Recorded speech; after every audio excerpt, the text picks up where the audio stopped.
everybody, recording's in progress. That's it. So we don't have it. Very simply, right. Newcastle, what was it like, boys? Good. Well, I think the scoreline reflected it well. It was a very good game. I think we were better in the first half. Again, scoreline reflects that. This in the second half, we didn't put his heads down. I think we got clever. I think would be a fair comment, wouldn't it, Mark? There was a lot of schoolboy errors. There was maybe more complacency than there should have been because the first half, they scored early up the hill, fair enough, but then it was all us for the rest of the half, and we played some beautiful stuff down the hill. Maybe there was a bit of complacency coming out the second half, thinking, we've only got to sit on this, so we might have to push it forward. But then Newcastle upped it, and they were brilliant for 15, 20 minutes. They were absolutely everywhere. And when it got back to 30-20, I was like, oops, we may have blown this. Yeah. But fortunately, we managed to weather that storm. It was always going to be, start the second half, Newcastle were going to wallop us, and we had to ride it out. And we conceded 16 points, off the bat of the second half. But we scored near the end, we secured the game, job done, and that's what you've got to do in these games because conditions were not great. The swirling winds, no, they weren't. And it were bitterly cold. So, job done. Perfect performance, no. Good performance, yes. Some absolute standouts. Some players that are just getting better and better as the season goes on. This lad here, I thought had a wonderful game, this lad. And I thought, shout out to Ryan Johnson at centre. I thought he had his best game in an Eagles shirt. And of course, Kadeem coming on for his long-awaited Eagles game. Yeah, well done, Kadeem. Well done, my man. Nice debut. Well, took the ball in well. He's only going to get better the more he plays. So catalyst for the future there. Yeah, I think he'll be okay. Kadeem now. He's got that first game under his belt, and nice touch by the club. I love the presentation of the shirt that was put on the for social media over the last few days. That was really nice. And we're doing it for Kadeem. I like that sort of thing. It gives you a sense of unity and respect for what you've done. Yeah, I think. Well, we always said it. Newcastle was a full-time team anyway. They're full-time. Does their full-time show? Is there a full-time show at the times, or are they just like full-time in name only and not really understanding what it means yet? Well, they didn't tire, if that's anything. But I think ability-wise, we had enough to get us there. Right. Yeah, they weren't. They're full-time in the essence of yes, they are a full-time squad, but I don't think that their ability matches what you'd expect from a full-time squad anyway.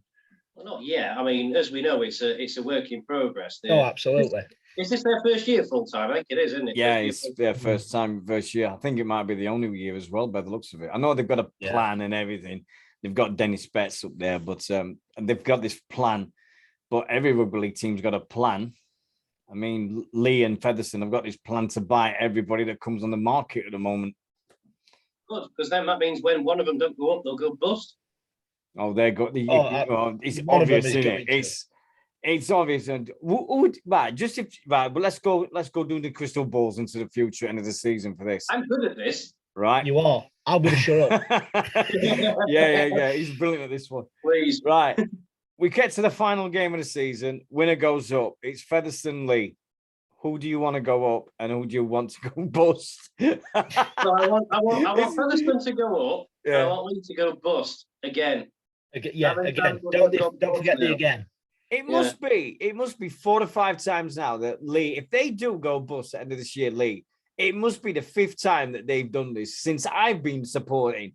And every time they put all the eggs in a basket. I mean, he did it a couple of years ago, didn't he? Because he budgeted for the fight with the 1895 Cup and he lost in the semi-final to Widnes. And he was banking on the budget of winning that 50,000 prize money or something like that for winning the cup. And he did, and Lee fell at the last hurdle. And I know he was peeved off at that. But Tasha says, Featherstone up, so just won't have to see them again, and I hope they stay up. La, la, la. First part, right, staying up's a tough ask. If they outspend Wakefield, then they might do. And I think they can easily outspend Wakefield because they've clearly got a big pot of money and they're not afraid to use it. Wakefield are going to stay up this year on the count of Toulouse being worse. Yeah. Leeds will figure it out. They're not going to be garbage all year. If Toulouse come down, fair enough, Fev go up. But Fev could finish above Wakefield, Salford, any Castle. other 4 teams next year, because it looks like they've got the finance and the resources to improve further. And you know what Featherstone are like when they play derby games. They've really got they really get their backs up and everything. So you've got Cass, you've got Wakefield, Leeds. You've got all them around that area that they'll be playing against and all that, saying, right, we're going to go. As long as we beat them, we'll be fine. And that's what the fans will think. They don't care where they'll finish. As long as they beat Cass and as long as they beat Wakefield and Leeds, they'll be happy. It's simple as that one with that one. Easy. Anyway, right. We've got to say congratulations, Musto, to the Sheffield Eagles women's team who took their first game yesterday and beat Wigan St. Patrick's. Congratulations, ladies. Wonderful, wonderful achievement to you. Also, commiserations go to our wheelchair side that played Mersey Giants, was it? Mersey? They've something like that, and they unfortunately came up just short. But keep going, guys. Keep going. We're proud of you. We really are. At some point in the future, we want everybody on. We want the women's. We want the learning disability teams on. We want the girls. We want the new girls, the girls team, 30 years after the last Sheffield Eagles girls. We'd love to invite you on. We've just got no method of doing so at the moment. We don't know any of you. So yeah, we could really known to me, by all means. I think there were some of the ladies up at Fev on Friday. I don't know, but there seems to be quite a few of them there. If you come across me and you want to come on the show, don't bite. So yeah, don't just come along. We'll do it. Yeah. We had a good one at what was it? Oh, no, it's gone. I've completely forgot. It's gone out of my brain. We've got to say congratulations go to the Dearne Valley Bulldogs as well. They're doing well in their division down there in Dearne Valley. Sheffield Hawks, open age team, they had the game cancelled again. So their open age didn't play their game this weekend, unfortunately. But their under sixes team, they've started. It's ages 3 to 6 or something. It's the young Hawks anyway. It's the tiny little one. Whose birthday is it? Is it your little lad's birthday today, then, mate? It was on Saturday, and we still have the cards. I was going to say, Mark, I didn't know you turned 6. Yeah, he got 4. Super. Super. It's all the cards are up. There's balloons all over. Presents down here. Fine. Yeah, it was his birthday Saturday. We had. He had family party Saturday, friends party yesterday. There was an animal show, and it was all good fun. Yeah, he was absolutely exhausted last night. Fell asleep at 6:30, I'm like, and then I fell asleep at 9:30. So that was that. I didn't even get to the end of the snooker. I always watch the snooker until it finishes now, and I was gone before it ended first. They were re-racking and all sorts last night, and I'm like, nope, sorry, I'm done. Fell asleep. So never been so spent. Yeah, Harry was 6, so he'll be coming, hopefully, get into a game soon. Yeah, 4 weeks, less than 4 weeks, guys. 4 weeks today. Wait. It's 4 weeks today. Can you believe it? This is the pot at the end of the rainbow that we're all waiting for. Yeah, I mean, what's it mean to you? The pictures that went on, was it today? Yes, yeah. It's about done. It's about done, I think. Yeah. Have you got your seats already planned, fellas? I've got seats booked. I don't know where they are because I left my dad in charge. Oh God, you're probably on the right. I haven't, and the reason being that I don't need to because I am quite capable of standing. I'll have a seat if there's one going, and I think most games they will be. But if there's other folk that need the seat more than me, you're welcome to it, and I'll stand on the hill or at the side or whatever. I shall probably be on the hill anyway. But I mean, we'll go on the Tarts Terrace, but I've not booked a seat because then I don't want to deprive anybody of it if that, because obviously they put reserve signs on or whatever. So no, I've not booked a seat, but I will sit in the stand if I can. It just depends. Well,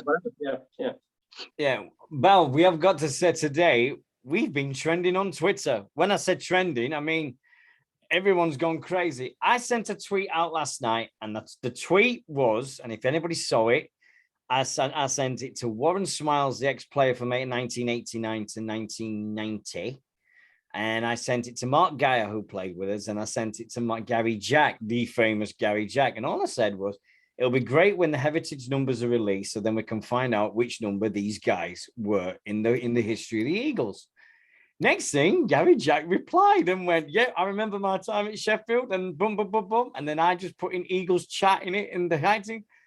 And then it exploded. And next minute, he's replying and everything. And before we know it, it looks as like we will have at some point in the future, Mr. Gary Jack of Balmain and Sheffield Eagles and Salford available, coming on the show to talk about his time with Sheffield Eagles. And it's absolutely blown up on Twitter because everybody seems to have got onto it and going, oh, yeah, come on, it's got to happen. Yeah. Eagles have retweeted it. Katie's been going on about it. And I love the tweet from Katie, by the way. She says, I loved it when you play for us, but I always fancied Darryl more. That's a kick in the teeth. That's the biggest kick in the teeth or what? From Katie is a right two-footed lunge, that. But so just to say, yeah, I mean, on behalf of Eagles Chat, we've invited him on. He's responded positively, and it's just now a case of trying to get it done and organised, because obviously he lives in Sydney, doesn't he, Deano? Yeah, something like that. Yeah, I think so. Yeah, I know he's. There's the time distance we've got to sort out, but whenever it is, it'll be going on YouTube and everywhere. So yeah, it's like we say, we don't care what time it is. We'll do it at 4 o'clock on the morning shift. I don't care what time it is. We'll be up and everything. I looks like I'm going to be off work for the next 6 weeks again. So I'm free. I've got dog sick morning. Now I think to have all these ex-players on is a get Tasha, get Menzies on, get him on. We'll have anybody on. We'll have if we could have every player that's ever played for Sheffield Eagles on, we would have them on easily. No absolutely. Problem about that. I think with Menzies, I think if we can sort it with Menzies, what I might do, please don't harpoon me for saying this, but we all know that Menzies is not the best speaker of the Queen's English, let's say. But he's fine. But what I might do is, because I don't live a million miles from him, I might go and see if I can interview him in his back garden, and we'll do it like there and then, rather than trying with technology. Because can we not do it in a pub instead? That's much more fitting to us. No, because I'd never get him out of the place. Sorry, you talk like that's an issue. No, not. Some of us, Zach. Some of us. Right. Yeah. So Menzies, when I see him, and I do see him now and again, I will ask him. I don't think he's on any media or anything. I know his missus is, but Sandy is. Daniel we'll try it. We will try. Daniel's just said Menzies speaks perfect English. Don't let him fool you. Right, there is a reason I am wearing this certain jersey. It is that time of year again. It is the 25th of April. Next week. Monday next week, it's 24 years to the day of Sheffield Eagles, the greatest day, will I remember, of Sheffield Eagles winning the Challenge Cup final at Wembley. It's 17 points to 8. A certain person got the Lance Todd Trophy, and then the Lance Todd Trophy curse did it because he ended up being injured for about 6 to 8 weeks. Put his hand through a pane of glass or did something with a barbecue. Silly Depends boy. Who you ask and who you believe, yeah. I just think that, I mean, I'm talking to two guys. I mean, Zach, your dad must have gone on about it more than anybody else in this world about it. I don't think I've been to a single Eagles match with my dad, and he has not regaled about 98.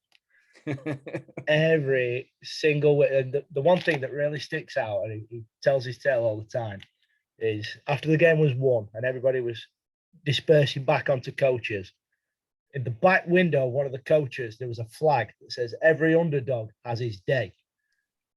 And that, he says, that really sticks with him. I mean, it must have been such a fantastic atmosphere. Well, Mark, what's yours? What do you think about it? I just think that looking back at it, it was just, I didn't understand at the time. I knew it was a shock, but I didn't understand the scale of it until I did more research into how good that Wigan team actually were at that time, because they'd been unbeaten in the Challenge Cup for like 5 years, was it, up to that point? They went from 88 till 94, 95, I think it was, because then they lost at Salford and then they got money troubles, and then they started selling players and everything. It was the first. It was like John Money was the coach. Yeah. And Dennis Betts was playing for him again, and they were both had never lost at Wembley when Wigan had played at Wembley. So it was all about them saying, "Oh yeah, we've got this," and then everything was going off that day. But look at this, right? Right? If you don't know, youngsters, this is what we call a video. That's a VHS tape. That's a VHS tape. On this, and I am not kidding, on this is the whole grandstand of May the 2nd, 1998. The whole thing, including the Challenge Cup final itself. and boots and all after the Challenge Cup final. So when Sheffield Eagles were being interviewed with it, and Mark was on that and everything, this is the whole thing, whole 8 hours, when you had a tape that could turn a 4 hour into an 8 hour tape. Yeah, I think it's 8 hours. And get it on YouTube. Yeah. I would love to get this converted. If anybody could convert this for me, I would love you forever. But I'm scared of putting it in a video machine in case it breaks. I really am. But this is the whole grandstand. I think if anything was to go onto the heritage, you know when they said about the Sheffield Eagles thing, that's one of the most unusual items you'll ever get. The whole grandstand of the day that Sheffield Eagles won at Wembley. Magic. I just found it the other day. I couldn't believe it. I was over the moon for it. But to think, getting back to that day itself, I remember because I was with the club. I was with the club that time, and I just had my stitches out of my knee. And I just remember being told the Thursday before the final that I wasn't going to be Freddie. And I know I've told this story a million times. I would just turn. The thing was, Mike Turner, the commercial manager, said, if you could get off your crutches before the final, you can lead the team out at Wembley. We'll get it so you'll lead the team out at Wembley. So I went in the gym and I went crazy with my knees and I got off the crutches. I couldn't believe I got off the crutches so quick.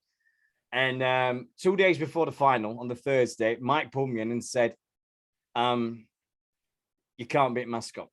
And I said, why? And he says, Rugby League won't endorse tobacco sponsorship.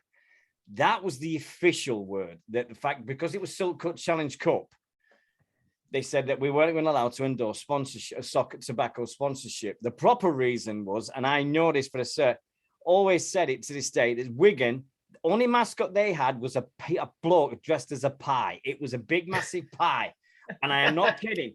It was a big pie, and they called it Pie Man, right? And they said that you couldn't get anybody to get into the suit for Wembley because no one would do it. And I said, no chance. And they said, no, we're not doing it. So Wigan didn't have a mascot. So Rugby League said, well, if Wigan can't have a mascot, Sheffield Eagles can't either. So that's when all of a sudden everybody was saying, look, don't worry about it. We'll make it up to you and everything. My reward was the following week after the final, we played Wigan at Don Valley Stadium in front of about 8,000 people. And Mike went, hey, Deano, here's your moment. And I went, what? And he went, parade the cup. And he just gave me the Challenge Cup. And I just walked out in front of all these people at Don Valley and lifted it. I thought I was going to get murdered by all the Wigan fans, but I didn't. They all stood up and applauded. It was great. They all said it on that day. We was the best team on that day. Wigan thought they could just show up, turn up, and they'll polish their medals and get their winners' medals. When you watch that final, when I watched it back on the scan stand and I saw them in that tunnel and they were shouting the famous 98 and Beans was bouncing and everybody behind him was up and down and they were bouncing. You look at the two teams and you tell me that who was the favourites walking out on that pitch, because it definitely wasn't them in cherry and white. It was the lads in blue and white, and they kicked their ass. And I will always say it to that day. I loved it.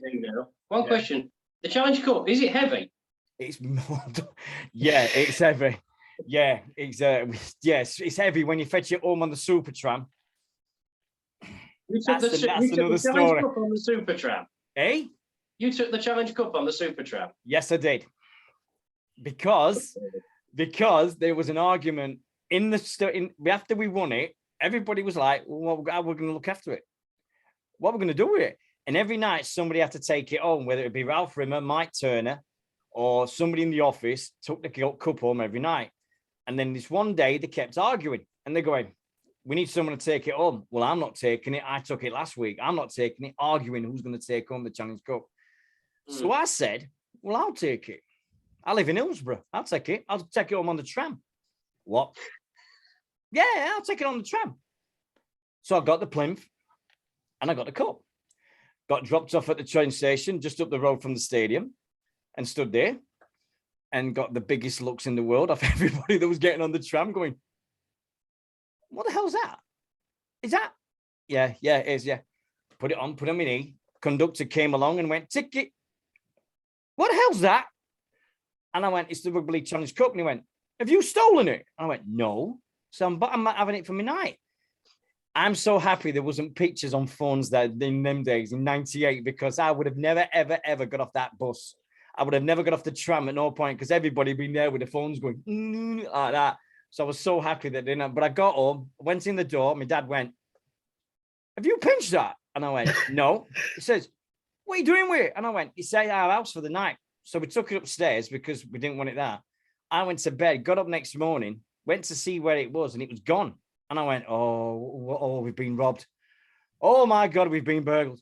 So I was running out through the house and everything. And then I knocked on my dad's bedroom and he went, and I went, all I could hear were, and I went, oh, I'll have a look. Opened it. And there's my dad in bed, got it, his arms wrapped round the Challenge Cup. And I'm going, what the hell? And he woke up and he went, oi, I'll never sleep with the FA Cup and I'll never sleep with a World Cup, but this is the next best thing. And I went, oh my good God, my dad slept with a Challenge Cup, and he did. He actually slept with a Challenge Cup, but amazing. And I got picked up next day, but I came home with the Challenge Cup on the thing. Well, let's all be honest about this. We'd all do the same, won't we? 100%. If there was ever an argument, who's going to look after this? See ya. It was unreal. Everybody was arguing about it. And the worst bit is I gave it back. When we lost to Salford in the next year, the Challenge Cup, we had to give it back. And the Rugby League blazer says, right, you've got to hand the cup back. And I went, right, here you go. And my hand was tightening up. And he's going, yeah, you've got to give it back. And I'm going, no. And he goes, why? And I said, because the moment I give this up, I don't know if we'll ever get it back. And he went, oh, Sheffield Eagles will get it back one day. Later did I realize at the end of 99 that everything else would go off and went crazy about it. Yeah. But Tasha's just put a good one. She says, my nana Aston told my dad the night before she had seen a medium and we were going to win and my dad would be man of the match. I did a bet. I know I'm going on about Challenge Cup, and we walking around Wembley, the old Wembley Stadium, with the smell of the toilets everywhere. You paid 60 quid for the plastic bottom, and you didn't get no back on the seat and everything. You just got a piece of plastic. Everybody was wearing Wembley suits, and I was there in my Mitchell 69 Sheffield Eagles jersey, jeans, trainers, and socks. Every round of the cup, I wore the same thing. And everybody else around me was in the full Wembley suits and shirts, ties, and everything. And I'm there, got Mitchell 69 on the back of an Eagles jersey. And I'm going, I ain't changing. No way. I'm superstitious, me. No way. So walking around Wembley and sees a bookmakers, and he's Sheffield Eagles 33-1 versus Wigan, straight game. And I shouted to him, Jason, give me a fiver. So both of us grabbed the fiver, went to the bookies and just went, here, 10 quid on Sheffield Eagles to win. 33-1. And then when Eagles won, we were bouncing, going crazy. We won the cup. And then we went, 300 quid, 300 quid. And so we thought it would pay for the night. But then we went back to the hotel. And then the hotel did the most stupidest thing in the world.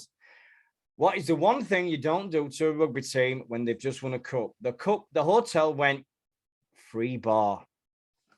That's a mistake. Good mistake.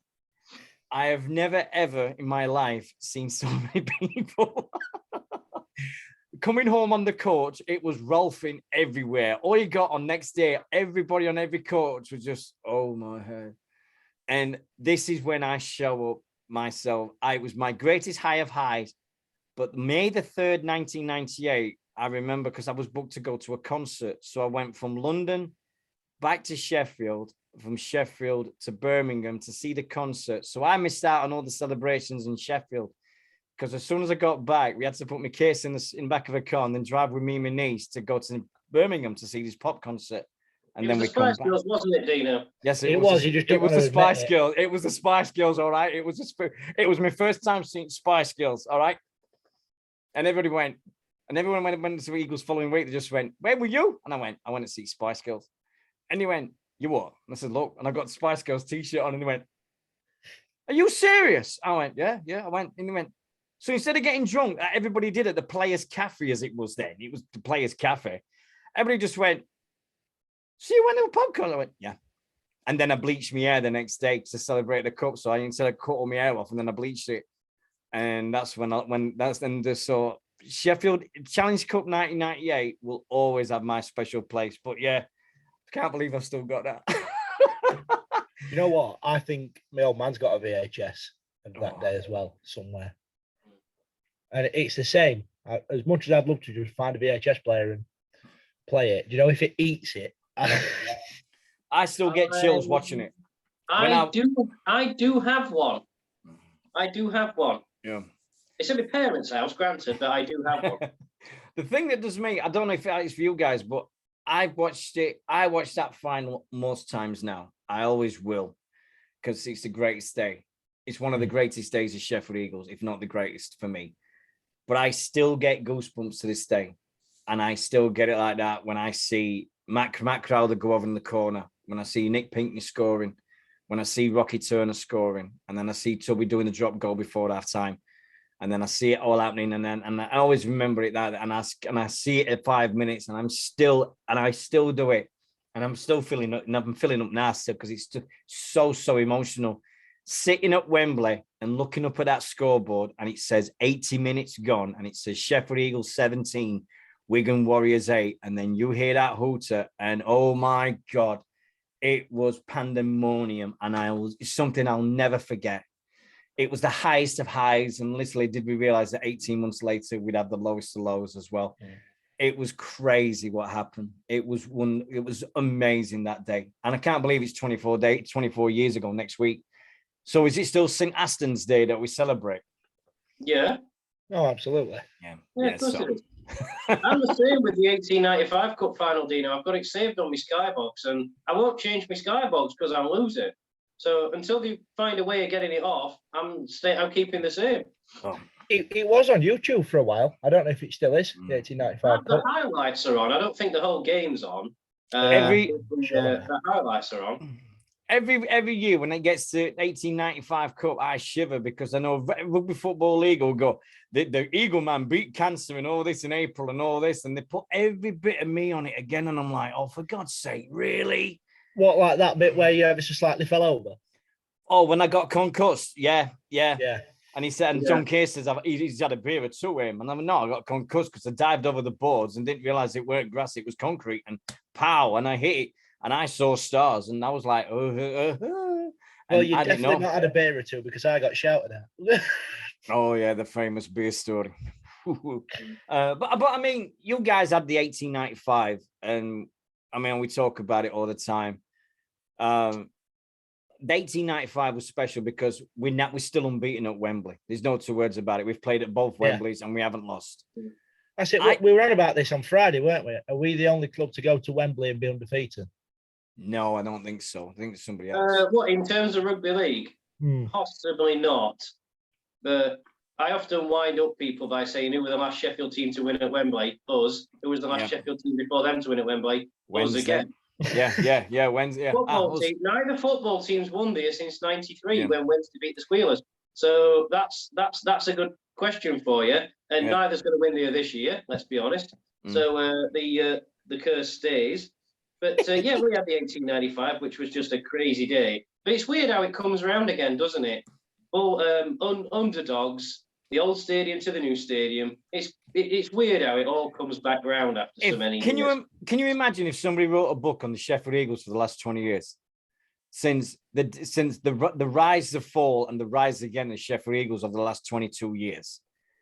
It's got to be made. It has to be made. Somebody's got to write a book about the rebirth of Eagles, the rebirth, they're nearly going out of existence, being told we haven't got a home, and then all of a sudden, the return of the Eagles. It's got to be a bestseller. Somebody somewhere has to do that. There's two great books I want written in rugby league. One is the Super League War of 1995, when they decided to switch to summer rugby and all the mergers and everything that was happening, because that was an amazing time at Sheffield Eagles. And so we get that. but it's also the fact that you have and the Eagles book as well. So it's just wonderful times and everything. But I would love somebody to write the book about the Eagles for the last 20 odd years. It really would. We've got the Heritage Project coming, so they'll do a good job of categorizing it and putting it down, won't they? Yeah. Look forward to seeing that. Oh, excuse me a minute. Not decided. Hold on. Here we go. Yeah, I was busy. Chicken nuggets and chips. Please. No, it's just somebody with me streaming. That's gonna be when I'm doing my streaming tonight. Hence the green screen. That's my green screen. That's me collapsible green screen. Oh, is this your truck driving tutorial that you give us all? Yeah. So, for those who don't know, Deano streams live on Twitch on Facebook, not Facebook, Twitch. Yeah. HGV driving, which I have watched, and I have to admit it is mildly amusing. So do give it a check out. Old Brick Gamer. That's it. That's my name, Old Brick Gamer. What was it? So where did you want to go with tonight, Deano? Was it best overseas? Oh, here we go. Right. Ever? I'm reading the thread now. This is with Zach. This is what Zach coming on for. Right. We did this a few weeks ago, and we said about the best ever players for Sheffield Eagles. And I said, we've got to do 1 week. We've got to do a 1 to 17 of the overseas players. In the 38-year history of Sheffield Eagles, rules are very simple. They've got to have played more than 1 season at Sheffield Eagles. So Gary Jack's out because he only played one. He played 1 season. Cliff Lyons is out. Mark Geyer, Tuara Nicow, Francis Leo was in. Peter Tunks, Adrian Shelford, Charlie McAllister, Ivor Rapati. There's all these great players that had been with before that are not eligible for this team. Now, we've got to start somewhere. And I know you guys are going to go crazy at this, but fullback nominations for the greatest overseas player for fullback, please, gentlemen. QLC. Yeah. End of story. I think Q's one of the greatest I've ever seen. I don't think he was a massive fan of me staggering over to him drunk Friday and asking him for a picture. But you can't make it up, can you? No. But he is. I'd already gone by this point. Don't look at me. I'd already driven home. So he left me to it. Oh dear. Right. Yeah. I'm struggling to see. We've had some great fullbacks. Let's be honest. So we've got Sabata Boa. Does Andy Poynter now qualify as overseas because he's now Australian? He wasn't then, but he is now. You're gonna struggle to get past QLT for fullback, aren't you? Let's think about this. Yeah, we've had some great fullbacks, Johnny Woodcock and that, but they've been English, so we are where we are. Right, so we decided that because I was gonna put Waz Savatabor on it, but I'm just glad I can say his name these days because that's the funniest story of all with Eagles. It's Waz. That's all it is. Oh, do you know the story about me announcing him? I think we're going to hear about it, aren't we? No, we're definitely going to hear it. Yeah. Oh, very simply, my job at the Eagles in '94 was announcing from the substitutes bench, was telling at Don Valley Stadium when a substitution was being made. So it was like Dean to the subs, substitution for Sheffield Eagles, number of things was coming off, and that was going on. Waz was making his debut, and for all week I'm going, I just say his name. I just say that name. Whoa. Because there was 3 Fijians. There was Joe Dakutonga, Mal Yaza, and Wesley Savatabua. And I'm like, sorry, what were those 3 names again, Deano? Joe Dakutonga, Mal Yaza, and Wesley Savatabua. And I was just like, and they did the famous, when they went to the famous army stores, we bought all the thermal stuff because it was winter and it was like October, November in Sheffield. And they all went out on woolly hats and then the Lions game because then the referee told them to take the hats off because they put tape around their heads to keep these hats on their head because it was so cold. So that was their introduction to rugby league in Britain. And so I was doing the substitution and I'm going, please don't make me have to say his name, please. And then what happened? First 10 minutes of the game, David Michael got injured and he was playing fullback. And I'm like, oh, here we go. So I said, right, Deano to substitutes. It says, yeah, substitution for Sheffield Eagles. Number 1, David Maiko is coming off. And number 14, the Fijian that plays fullback is going on the pitch. Everybody on the whole bench went, what? And I went, I don't know how to say his name. I don't know. And I said I didn't want to upset him. And everybody in the whole bench of Sheffield Eagles just fell about laughing. And they went, that's brilliant. The Fijian that plays fullback. That's superb. And afterwards, Waz met me and he says, right, this is how you say my name. And he actually sat me down and he told me how to say his name properly. And I went, I will never forget it. And I never did. But yeah, Waz was amazing. Is it Vasily? I've always said it, Vasily Savatabula. Vasily, right, or like Waz, or like WAS Waz, like a Yorkshire person or something. I don't know. But he was amazing at fullback. He was wonderful. I loved that. He was a really cool gentleman and everything. Looked very nice in his Cheerio to Cheerio suits, what we advertised in the programs in them days. Yeah. Have you seen it? I've got it down there, actually. I've got bullet programs. Oh my God, it's hilarious when you saw the old suits, what they used to wear in the 90s. Yeah. To throw another fullback into the mix. Go on. Corey Macklin, for me. Ooh. He was a bit of a utility, wasn't he? He was. You know, hooker, loose forward. He kind of, jack of all trades. But first of all, that try scored at Wembley was nothing short of superb. Yeah. And he always seemed to me as somebody who could rally a squad around him. Yeah. He was an older player, let's say, when we signed him. Definitely someone that the younger lads rallied up to. And I think he definitely needs a spot on this list somewhere. But like you say, we played him in... We've got 17, so well, let's see what happens. Yeah. So we agreed for fullback, QLT. Right, there we go. Number 1, QLT. Done. Number 2, number wingers. Now we got 2 wingers, so we're going to do the 2 wingers. Missy. We got Missy. Missy. Yeah. Come on then, Deano. Hit us with a pearl. History. Hang on. Right, just slight diversion. Robertson needs the colours for a 147. Oh, but that's another sport. Sorry. Yeah.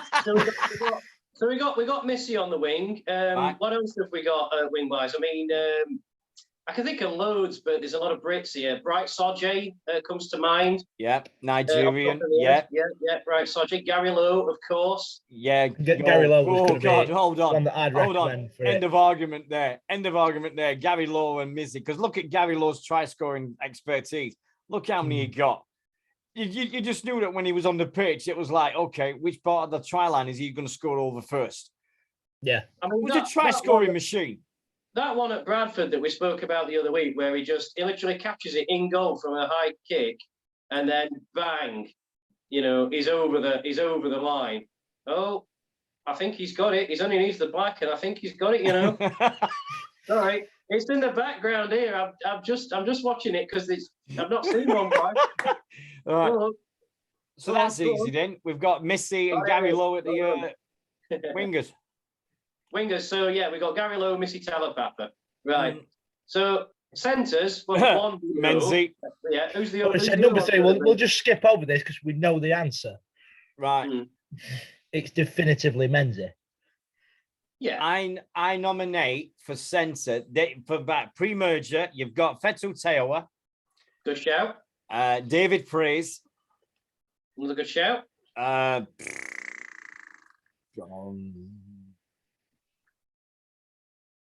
Sam Panapa. I'm trying to think of some post-merger centres that we've had. I mean, Menzies obviously is the absolute standout. Yeah. Can we class Davil Powell as a foreigner? No, now we go. Right, it's from Cass, so Hey, can we just say congratulations to Cass? They've actually announced that there's no new stadium. They're just going to redo the old one up. Oh my! Yeah, I saw that.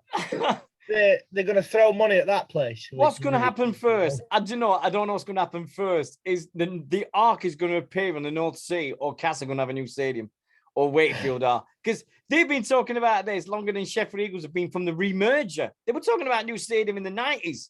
This is cuckoo. This is absolutely atrocious the way they're done to teams. Let's be honest here. Castleford need one.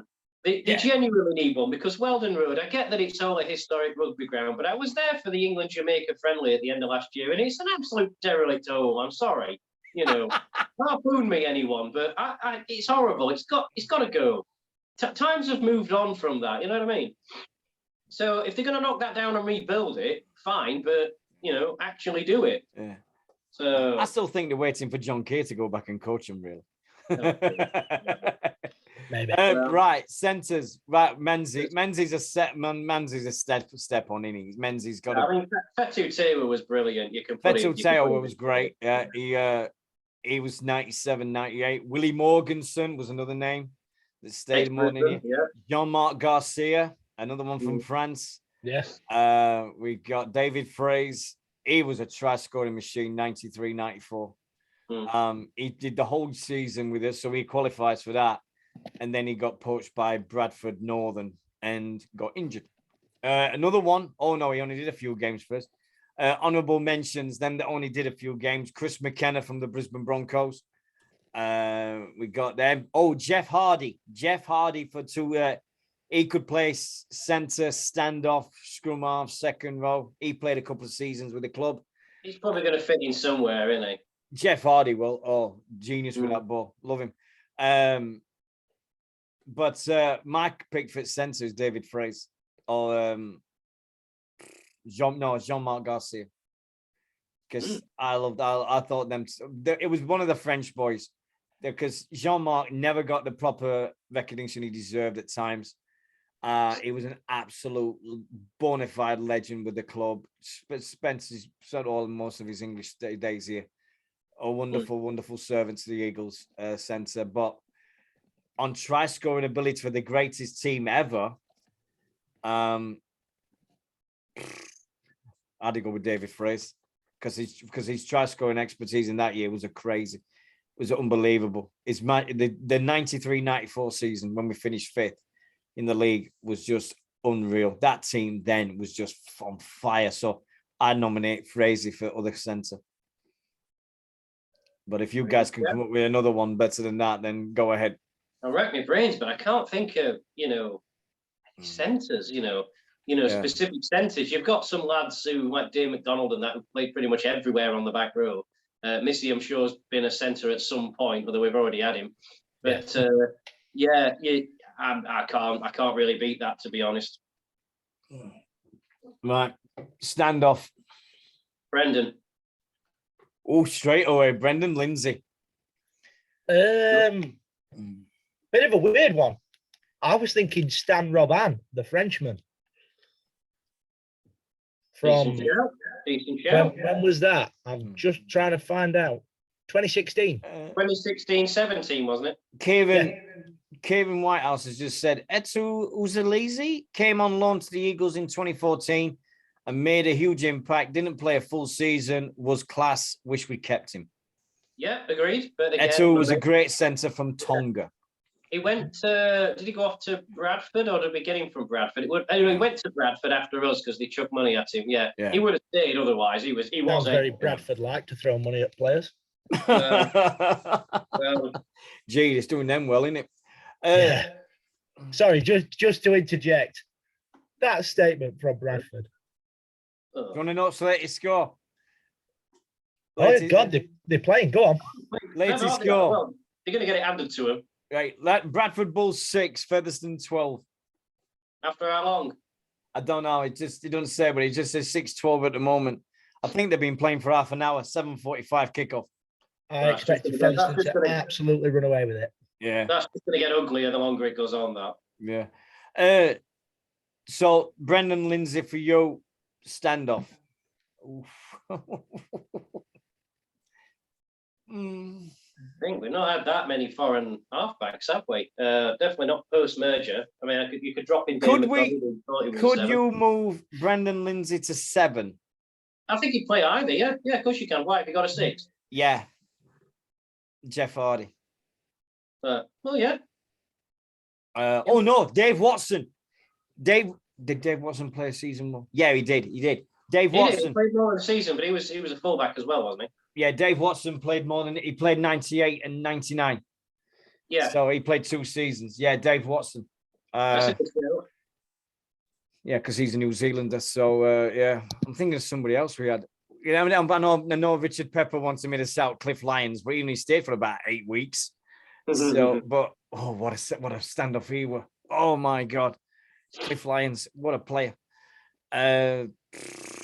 We've had some crackers. You know, this is you look at all the players that we've had, and you're just thinking, oh yeah. But if it was me, Jeff Hardy, or Dave Watson, if I had to bet my house on which one, me personally, I'd put Jeff in every time, because Jeff never let Eagles down at all. In any game he played in that shirt for the Eagles, he never let us down, not once.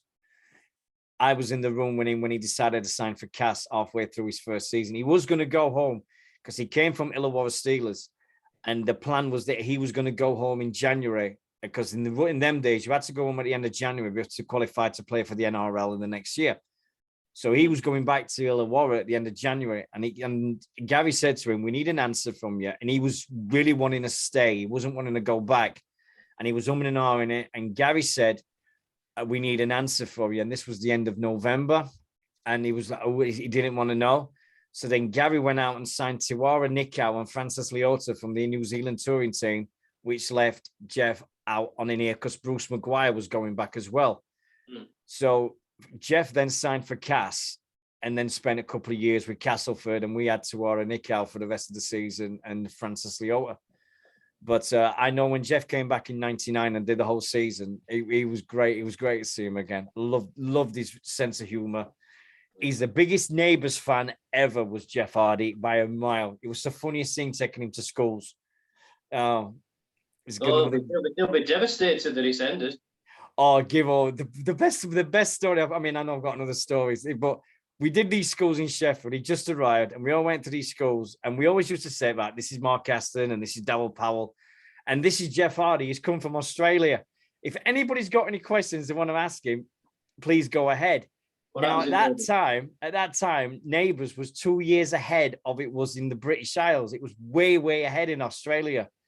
So this little girl at the front, she just put her hand in the air and went, "Yeah, what's happening in Neighbours right now?" And Jeff, straight face, went, "Plain Jane Superbrain has married Des." The whole assembly went, "No. And they went, "Yeah, Jane marries Des in about 18 months. Even the teachers were going, "What? No."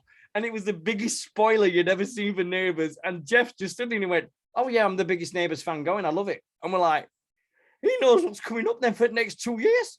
Oh, and we were pestering him like crazy, going, "What happens? What happens?" And he just said it straight face. And all these kids were going mental. Didn't give a monkeys about anything to do with Sheffield Eagles. All these kids under the age of 10 wanted to know about Neighbours. It was hilarious. How to get over in Sheffield with the Eagles, talk about Neighbours at a school instead of rugby. Brilliant. Absolutely fantastic with Jeff. Greatest, one of the greatest. He's got to go in the team on that story alone. Yeah. Oh, great. Some of the coach, some of the overseas players used to do all the schools. If you could imagine being a school kid at Sheffield, Myrtle Springs up on the manor, as it was, and I don't know if it's still there.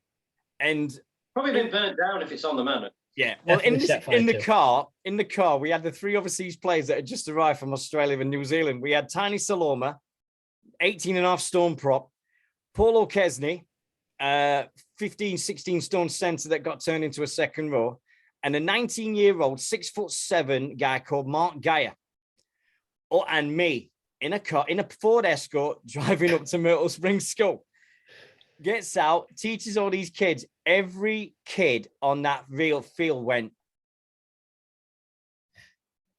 And Mark went, "Hi, you all right?" And every time when we walked into the staff room to have a cup of tea, every teacher went, what the hell are these 3? What going on?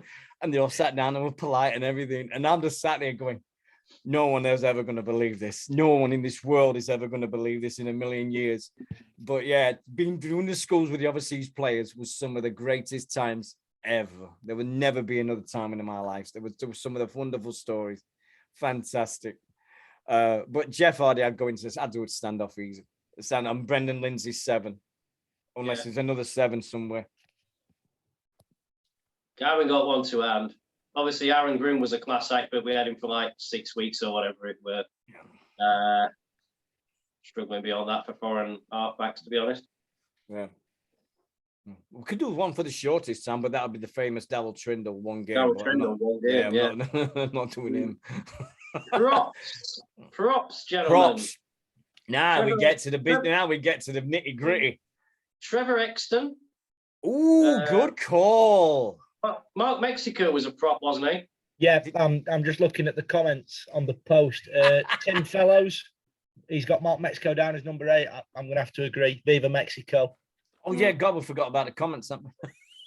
You have. I can't view them, sorry, but... It's all right. I've got them up on the screen. I can't view them on mine. I'm using my phone, so I can't view them. Right. God, I've got so many notifications here. Oh, my God. Sorry, guys. Oh, see. But yeah, I think Mark Mexico at number 8, I can't think of anything to top him. So we've had a lot of good props like Jack and Mitch and that, but they've generally all been homegrown talents. We had Steve Thorpe for a bit. What about pre-2000 props, Deano? What did we have on that front? 2003. Yeah, well, anything pre-2000. Obviously, we had Beans and Neil Lawton. Francis Leo. Can't class Dale Lawton as a foreign, even though he played for Scotland. He's from Barnsley, so he's but he played for Scotland. So I'm trying to think now. Anybody in the comments got any bright sparks? 88, 89, no, 90, 89, 90, Bruce Maguire. Yes, of course. Bruce Maguire's prop. I know he came as a second rower, but he played prop when he was back in the 93, 94. So 92, 93, 93, 94. So I'd go with Bruce Maguire blindside prop, number 10. Go for it. Yeah, Bruce Maguire. Bruce Maguire and what do we think? Mark Mexico? Yeah, Mark Mexico for me. Yeah. Do you know what I bought Bruce Maguire for Christmas once? You're not going to actually believe this. I cannot believe to this day I must have been out of my mind. I bought him a Sheffield Wednesday jersey. Who else did you do that for? I don't know. I bought all overseas players for Christmas that year, and I bought him a Sheffield Wednesday jersey. I don't know why. I don't know why to this day. Bad man, Dean Mitchell. I was stupid. You know, when I saw him again, I went, "I'm ever so sorry, Bruce." He goes, don't worry. He says, "It's in my wardrobe somewhere." I'm like, "Is it?" Oh, so there's a 1984 Sheffield Wednesday jersey in his room somewhere.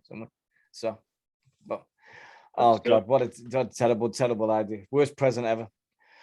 Second rowers. This is the ones where lots of people will be going about the business and who they've got and pre-merger and merger since. This and loose forward is going to be the hardest ones of the lot because there's so many.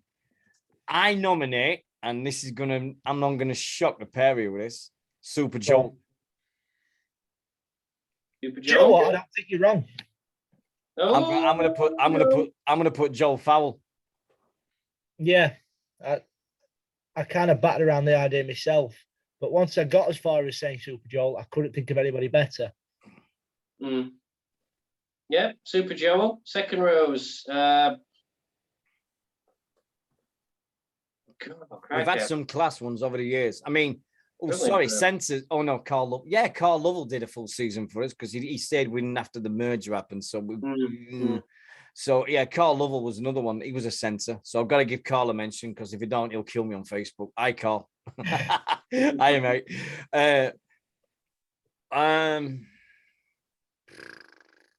Our second row is that I can think of. Simon Baldwin. No. I'm struggling here. Simon Baldwin weren't a foreigner. What am I about here? What am I? Thick it. Paul Carr. No one will ever stop Paul Carr from 10 yards out. Nobody ever did. No. Dear God, no. Marcus Vasilakopoulos, or was he a centre? He was a loose forward. He was a more loose forward player. Yeah. Vasilakopoulos. Yep. How to get people a nightmare. How to give people nightmares in the souvenir shop and the Eagle shop. Sam Scott, Mitch Stringer. Hey, Mitch. Good evening, pal. You all right? Hey, Sam Scott. Who's Sam Scott? He wasn't foreign. No.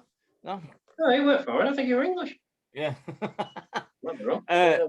Overseas 17. So second rower. So we've got Joel Fowle. Any of the French lads play at second row? Who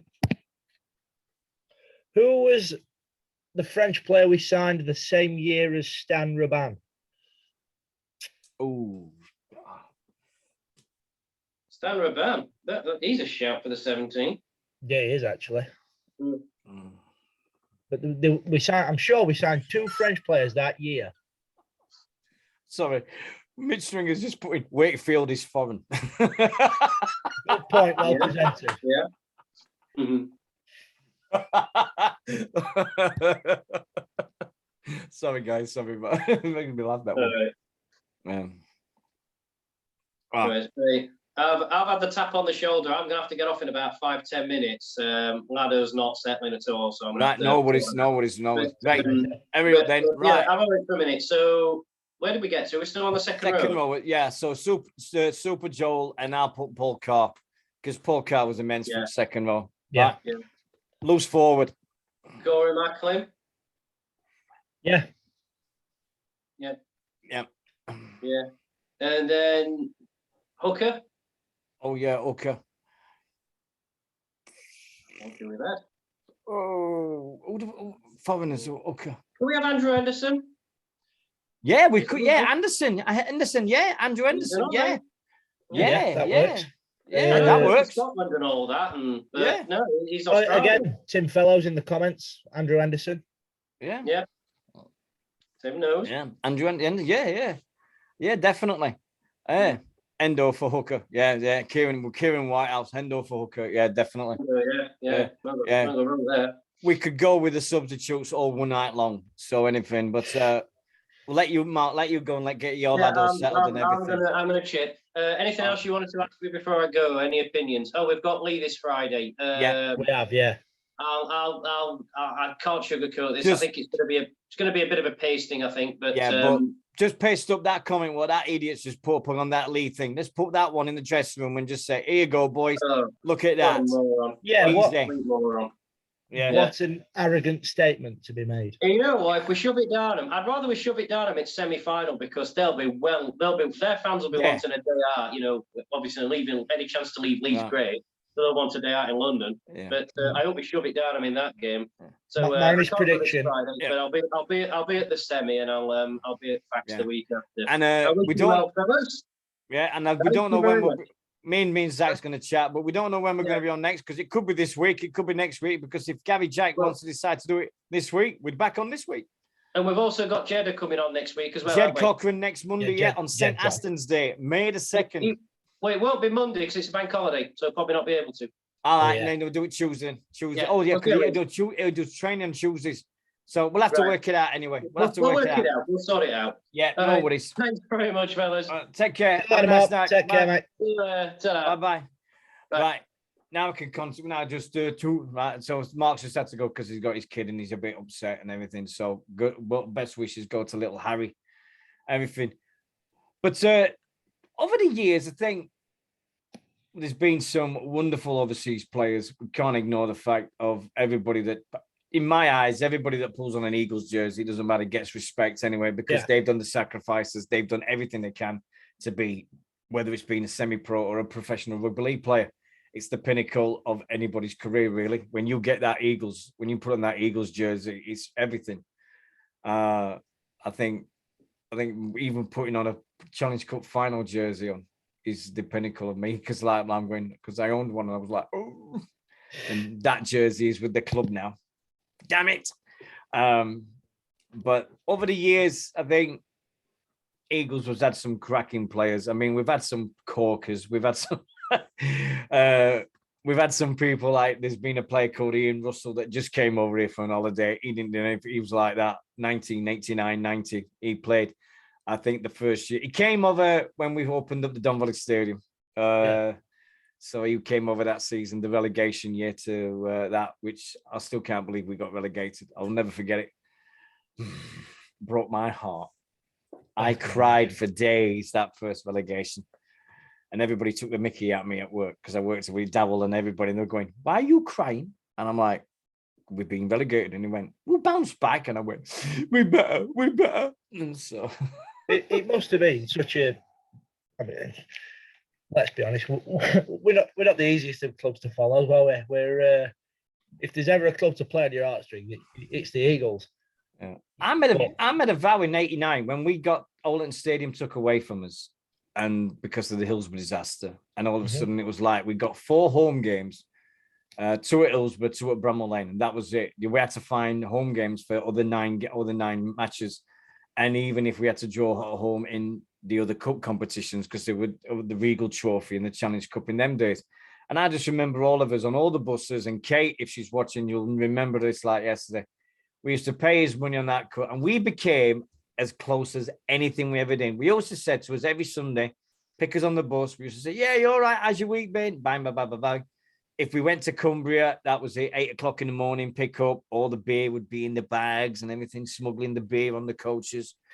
And oh, dear God, some of them trips to Cumbria were legendary. Going to Barrow in January is one of my highlights, not one of the highlights of my life, because it was bloody freezing. Oh, I can imagine. It was great because I just remember saying I was there for that one. Featherstone away, the whole season, that one, when we built, it was the birth of an Eagles thing. Best away game I've been to as an Eagles fan without being the 1895 Cup, there's 2. We took now this is something you will not believe, Zach, but we did. We took 1,000 fans to Castleford in 1989. The week after we beat Widnes at Bramall Lane, we took 1,000 fans from Sheffield to watch the Eagles, and we lost by a gormless penalty try by a referee that said a penalty try. Otherwise, we would have been top of the table that weekend, and we lost 22-24. I remember that. And then the Featherstone away, 94, when we took over the stand, because everybody was there. We had an atmosphere, and we was out shouting Featherstone that day. Yeah. Oh, some wonderful, wonderful times. I mean, what's your favourite away game? The place for the away stadiums? I don't know. As much as it's a bit of a dive and a hole, I always like Bradford away. Because, like I said, that place is just a hole in the side of Bradford. But it always seems to generate an atmosphere. I don't mind Featherstone as an away day. I mean, we don't have much choice at the minute because we've been up there, is it twice on the bounce this month? How's it feel? How's it feel knowing that when the next home game, it's in Sheffield? How's it feel to you? I cannot wait. It's going to be such a definitive moment in this club's life, and such such a definitive moment in the life of the fans. You know, we have gone the length and breadth of this country following the club, both home and away. You know, the story of leaving Don Valley and where we've played since, it's almost unbelievable. You know, we've played at Featherstone, we played at Bramall Lane, we played at Wakefield, we even played at Tinsley at Bawtry Road with the temporary stand at the post end of the pitch. What a season that was! But it's now all just going to come together, and we're going to be able to say, this is us, this is home, this is the Sheffield Eagles. Yeah, and it means it now because it says Sheffield, and we win Sheffield. Yeah. I mean, to me, it's everything. This club means so much to me. I mean, I remember doing a 12-hour marathon because I thought we were going out of business. And I remember sitting here and just talking Sheffield Eagles for 12 hours. And I did it. And I said to my wife, I went, I could have gone another 12. She went, are you mental? I went, when it comes to the Eagles, I have got so many wonderful stories. So many wonderful things and everything. What gets me and what makes this extra special is I've seen we saw Mark at his worst 6 years ago when he said that he doesn't know if the club's going to survive. Yeah. And he was that emotional interview he did on Radio Sheffield when he thought, I don't know how we're going to survive this. I really don't. And we all pulled together. And the spirit of this, we may not be the biggest one, but nobody will beat us for spirit. No one. That's it. I mean, I remember being at Bradford with a bucket in my hand and people saying, what are you collecting for? Like, because I love this club. I need this club to survive. And the Bradford fans were brilliant, to be fair, that day. But it was, we were genuinely thought that this is it. I remember that day we were walking around the ground with buckets collecting change for the club, and we got on the crawler train from Bradford back to Leeds, and there was only Eagles fans on this train, and we all just kind of sat around and went, Christ, what if this is it? And I forget who it was now, but one of the older fans turned around to me and said, do you think we're going to survive this, son? And I went, I hope we do. I genuinely hope we do. But I think, like everyone else at the time, it was, Christ, this genuinely could be it. I mean, and then now, I keep saying they're coming home. I remember having a go at the Sheffield mayor because he was that guy that he was one of these green guys or something like that at the time. And we had that petition against Sheffield Council for the getting rid of the Eagles and all this bit and everything. And I went on Twitter and I remember doing it and going, when are you going to get your head out your backside? And I want to come on Eagles chat. And you went, oh yeah, I'll come on Eagles chat. And I said, right, I want you on next week. I said, I want you to come and answer all the questions that Sheffield Eagles fans have got, that why Sheffield Council are doing what they're doing. Why are they doing this to us? Why? And he strung me along for 4 or 5 days, that tour. And I swear, and then he pulled out. He goes, oh, I'm sorry, but I've got another meeting to go to. I'm really, really sorry, but I can't do it. And I went, yeah, all right. Yeah, I got a box full of questions. I remember everybody, Katie was asking me, everybody, all the lads, every single person was like, right, we're going to ask all these questions. We've got all these questions. And then he backed out. I was fuming that day because literally I thought, I've got him on. I wanted this. I wanted the mayor of Sheffield to say, why isn't the Sheffield City Council helping the Eagles? Why aren't you giving us a hand? Why aren't you helping us? Instead of you took Don Valley away from us, you're taking everything you've done wrong from us, and now all of a sudden this. Why? It's crazy to think that 9 years ago Don Valley was getting demolished. It was 2013. Yeah. It's 9 years this year. It's how the heck has a team managed to pull off a grand final win in 2013, as we did? Yeah. We won at Wembley in 2019, still going with limited funds, no hardly any income from the attendances because nobody's been there because we've been playing from pillar to post and everything. It's been the diehards that have kept this club going. You can't sell business things. You can't sell anything like that, all like that, because you haven't got a ground to do anything with it. It's been a hand to mouth, and then in 3-4 weeks' time, my first thing I'm going to do at that stadium is, and I've said it, and I know a lot of people you might do the same, and your dad and everybody, is buy a beer. Yeah. Because then we know that the money's going to go to the club. Yeah. I'll buy all that beer. But yeah. I hope somebody decides to put a front and say, buy a beer for Tubbs. And if they do, every time you buy a beer, you pay double, but another half of the money goes to the club as well. So if it's £3.50 a pint or something like that, and you pay £7, another £3.50 will go to the club. I'd rather Stuff do it like that way. It'd be fantastic for raising money for the club. But going back to what you were just saying, we have been, I still can't believe it, on the road for 9 years, right? Yeah. In what other sporting discipline would any sport club be removed from its home and said, go on then, see ya. Well, where we're going to play now? Don't know. Can you imagine if they did that at Bramall Lane or Hillsborough? Yeah. It'd be completely unheard of. And it's, for 9 years, to me, staying up, I think, is a fantastic achievement. Yeah. Every year, Gary Schofield, Sheffield down for relegation. For relegation. Yeah. Every year, I've been blocked by that guy. I can't believe it. I'm achievement now. I blocked him because every year I said to him, "Oh, still says relegation prediction gone wrong. Then has it Schofield?" And I don't know what got me banned. I went, "What's it like being named after a character from the Full Monty?" And that got me banned. That'll do it.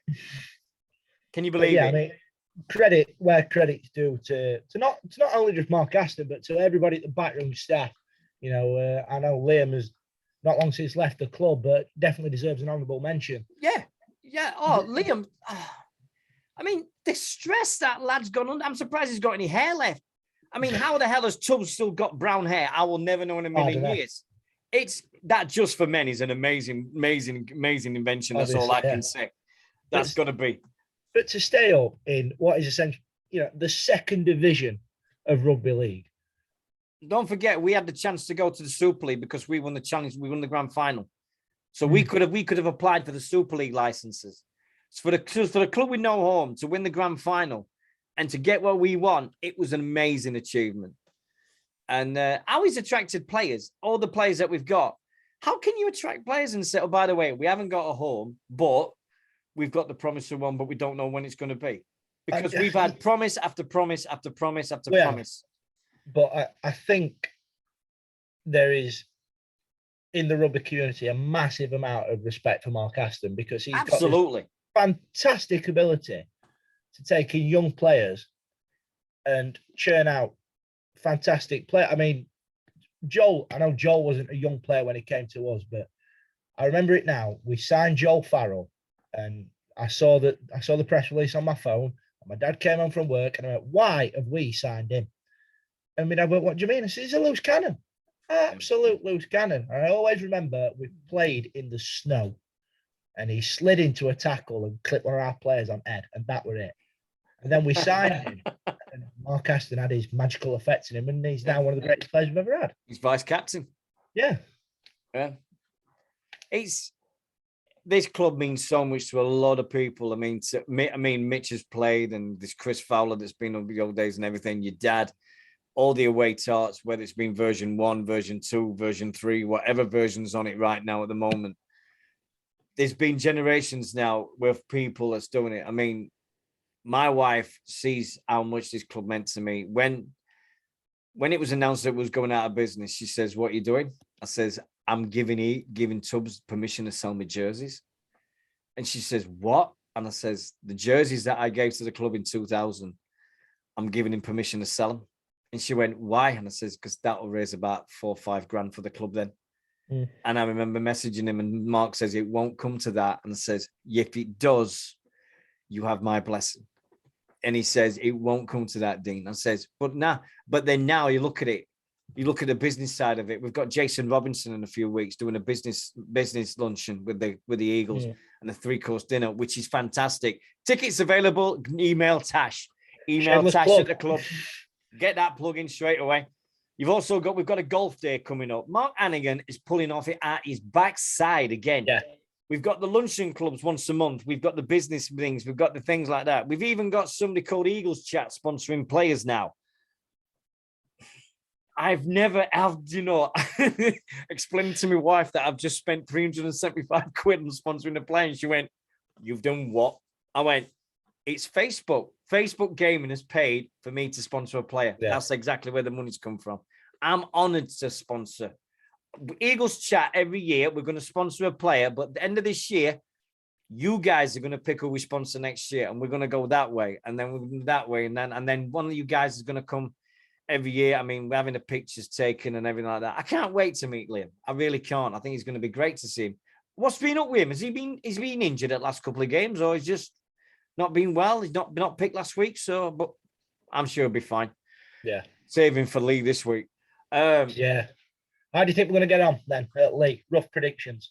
Bear in mind, it's the league and then the cup. I want the cup. I want that semi-final. I know it doesn't sound great. I want a good performance because Tubbs will never let us do anything else. I want a good performance for the lads, but I want us to kick their ass the following week in semi. That's at their place, because that will, and I'm sorry for swearing this, but that will piss every single Lee fan off to their max. especially like that arrogant statement that's appeared. It's always been the same with Lee. I mean, Chris Yeah. who watches, we've been to Lee. We went to the old Hilton Park. I'm sorry, but that's a shed. That was a shed in with, oh my God. If ever anyone to an advert, that makes Castleford's ground look like the Don Valley Stadium. That makes it look like New Wembley. Oh my God. Hilton Park. Whoa. Terrible ground. But there's all been these. Lee will always be Lee, whether it be the Centurions, whether it be the Lee Bears, whether it be Lee RLFC, whatever it is. Lee's the least favorite place I've ever wanted to go to support rugby league. Anyway, it's whether it's in the middle of June, whether like it's always freezing. Chris has just said it. It was a toilet, and even the toilets were the toilets. It was a brick wall. The men's toilet was just a brick wall. There was no urinals. It was just a brick wall with things like on the sides and no roof. It was terrible. I swear Ina Sharples from Coronation Street was going to come out one day in that one. But over the last 9 years, it's now 3-4 weeks away. It's 4 weeks tonight, 23rd of May. Them gates open. Who deserves, right, this is a good one for you. Them gates. We need to. Who deserves to be the first one through the gates? Oh, that's a question. The first person deserves to go through them gates when the Sheffield Eagles turnstiles open and everything. One guy, and I know it is one guy. There's one guy that I think deserves to go through them gates to be the first person in that stadium. The first supporter. Yeah, it's Martin. Absolutely, Martin Brooks. Yep, absolutely, 100%. 100%. That man has gone through so much. One of my heroes in terms of following this club. He has seen this club through thick and thin. Yeah, and he's just one of the great supporters. And he's the fantastic thing is he's such an encyclopedia of knowledge. You ask him any question rugby league related. Not only does he know what match you're talking about, he was there and he's been there this many times. You know, I don't think there's a single ground in the country he's not been to at this point. Yeah. I think Martin deserves that honour to be the first one through the turnstiles on that day anyway. Chris Fowler can be number 2. He's going, me. What are you going to do first thing you going? What are you going to do when you forget him? I'm going to kiss the floor. I'm going to just probably make my way up to find my seat, sit down and just have a minute. Do not Sharpie it. Do not put Zach was here. Do not put anything like that on it. No. To me, it'll be very much just stop and take in the fact that we've come home. I know last time I spoke about this, I kind of touched on it briefly, and me and Mark have spoke about it. We've lost some great people in this 9 years. Yes. That have sort of loved this club as much as we do. Yeah. And to me, it's going to be a bittersweet moment because, you know, don't get me wrong, I'm absolutely thrilled that we're coming home and we've got as only stand. This is the Olympic Legacy Park, but there's going to be a little bit of me that goes, I wish they could see this as well. Yeah. You know, get you. Absolutely. But it's going to be special. Yeah. Absolutely. I know Tash is working really hard behind the scenes to make it quite an event, let's say. Is Tash turning into the new Kath Etherington? This is what I want to know. Because we've got Mark Aston being the new Gary Etherington. He's working his backside off doing all the job. Is Tash turning into the new Kath Etherington? This is a good one I want to know. Because it seems as though she's doing everything just as much as her dad. So she's putting some fantastic effort in behind the scenes. Oh, absolutely. So we had a brief chat Friday up at Featherstone about some of the stuff that she's got in the pipeline for this first game, and it's like, yeah, all right, go for it. Go nuts. I think I don't want to plan it because I every time I've planned something always happens, and I'm very, very skeptical of planning anything in my life. But I look back now saying, okay, Good Friday happened for a reason. Yeah, we beat London and everything, and that game should have been the first one. And I'm like, yeah, I'm glad it didn't happen then, because look now, when that finishing line now is there. They've got to do they've got to do a trial event, everything to make sure we've got the license, whatever that may be. Who knows? Don't care. Just get that license and then get it. And then the OLP's there. Is it the one that we was promised from years and years ago? No, don't care. It's now a proper rugby stadium without a running track, without a greyhound track, with proper facilities. It's a proper stadium. And no matter what, and no matter what. To your previous question, Dean, you know the first thing I'm going to do? I'm going to use a toilet that isn't the Portaloo. Chris has said that as well. He says that. He's going to use the toilet as well, going for the proper pee. Yeah. I think I look and think that the way it's a proper stadium is so people like Dewsbury, Bradford, Featherstone, Batley, all these people that have taunted us over the years and gone, you haven't got no home, you shouldn't be in the rugby league, they shouldn't be playing in rugby league, they haven't got a home, how can they survive and all this?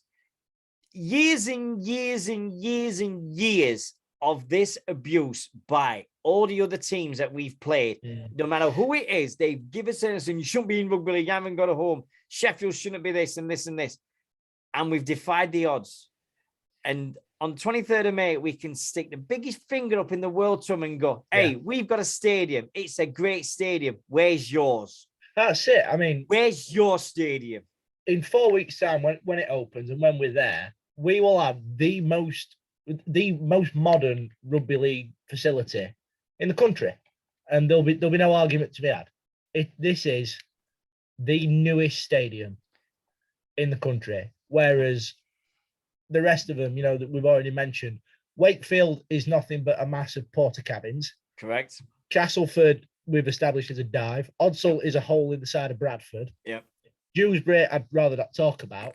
Batley, again, not a great, the only place where it's harder to run one way than the other, let's say. But it's going to be absolutely fantastic. I can't wait. And everybody will see me because I'll have the flag. I'll have my flag with me. So just say, and if that flag is not on Premier Sports, I want to know why. I will want to know why, because that flag is going to be there at Sheffield Eagles. Well, the question is for the first home game, and I'll put this to the rest of the fans as well. Do we go for these shirts, the newer shirts, or are we going retro? I don't. Because when we all went to Wembley, we all did obviously I wore my 98 shirt. We all did the Wembley shirts. But I think for this... It's all right for you. I mean, I'm retro. I mean, I'm looking here now. It was Bradford's 12-12. I'm looking at all mine jerseys now and I'm like, oh, what do I wear?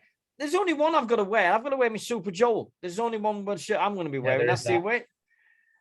I think it's the jerseys that we didn't get. I personally, if it was up to me, I'd be wearing the jerseys I never wore because of the pandemic. So the ones that we couldn't wear, some of the ones like last year, or the year 2020 when we couldn't see the guys and everything like that.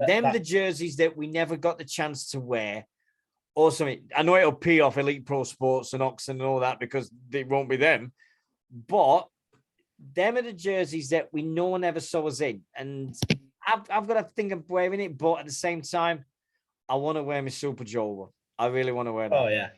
I want to wear that one, definitely. Is it full time at Bradford then? No, it's second half, 12-12. Second half. Yeah. But, I've got to show you this one. This is funny. A gentleman, hold on, give me a sec. Give me a sec. Hold on 1 second. Just a brief pause in the programming.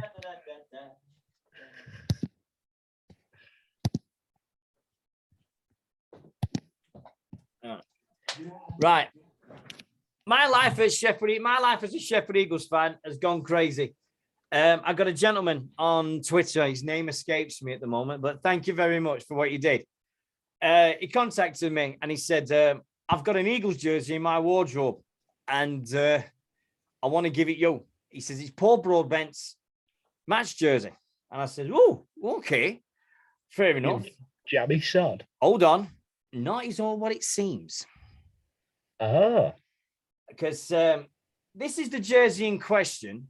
Now, Chris will know this better than anyone, but when I rise it up, yes, that's Paul Broadbent. It's got, look on the back, it's got Eagles, number 8, Paul Broadbent.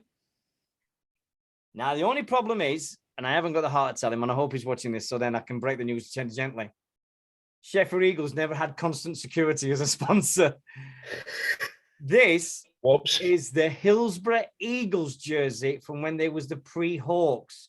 It was worn by the current Sheffield Eagles Supporters Association chairman, Mr. Steve Dalton, no less. So this is Steve Dalton's jersey from the early 90s when he was an under-18s player. So this is wow. This is absolutely, this is worth more than Beans' shirt, to tell you the truth. I think this is an absolute belter of a jersey. It'll go with the other ones I've got in there. I love the fact that I've got something that's pre-Hillsborough Hawks. I love it to bits. I think it's an absolute gem. I love the split down the middle of it. I love it to bits, and the stitching on the inside of it. It's fantastic. So thank you very much, my man. I know it's not Paul Broadbent because we never had Constant Security as the sponsor, but that is an absolute beauty of an Eagles jersey. So it is Eagles, but it's just Hillsborough Eagles, not Sheffield Eagles. And I hope that, and I think he's an absolute gem. And Steve Dalton, no less, wore that when he was a kid over 20, nearly 30 years ago. Yeah, just rub it in, Dean. Make him feel old. What do you mean feel old? I'm 53 next week. Give over. I'm 53 a week of Friday on Thursday. See me. If anyone feels old, it's me. I like it best when I'm Chris Fowler, what have I missed? Oh, Natasha's done that. But I mean, we talk about it. I mean, this week it's been a great week for the Eagles. We've had the women win their first game. The wheelchair people are improving every single week. We've got the announcement that we've had the learning disabilities team formed, and they're going to get great done every Tuesday night. They're going to have that in it. We've had Mark Mopes. I'm 40 in July. That's old. Shut up. You're a youngster. Webbo, you are old. I like to tell you every time I see you. Before we finish, we'll go through the results of the weekend like we always do on this thing. So we'll get through that. Right. We started on Friday. We had Sheffield Eagles 34, Newcastle 20. Yep, good one, lads. Yep. On Saturday in Betfred League One, we had London Scholars 22, Rochdale Hornets 56. Yeah. Oh, he's back now. He's back now. He's come back for results. Here we go. He's come to talk about his favourite result of the weekend, which is West Wales 0, Doncaster 48. Go on. Mark, go on. Hang on a minute. Let me just... There you go. He's back. Can I put back in to talk about the results? Yeah, go on, mate. Yeah. I knew this would come in. Right. You go on. I'll just comment. Yeah, we forgot. Friday, Brisbane Broncos won 34-14. We were playing the Canterbury Bulldogs, who are. Did anybody see that fight before it? Anybody see that guy with fight in the stand? Because he disrespected the Anzac last post, and all. No, I did see that. Yeah. And Brisbane and Bulldogs and Brisbane guys ganged up on him and absolutely pummeled him. I mean, Australia they don't mess around with stuff like that. I've been lucky enough to go to Canberra to the Anzac Memorial. They take that stuff. Tash has just said we're missing a great game, guys. Bradford Fev. It's 18-12 Featherstone, Nanny. Dear. It should be. I mean, years ago, I remember Willie Mason disrespecting the hacker in an Australia-New Zealand game. And then I think it was Billy Kidwell for New Zealand. First tackle, absolutely put him in hospital. And then he's just stood there, no word of a lie.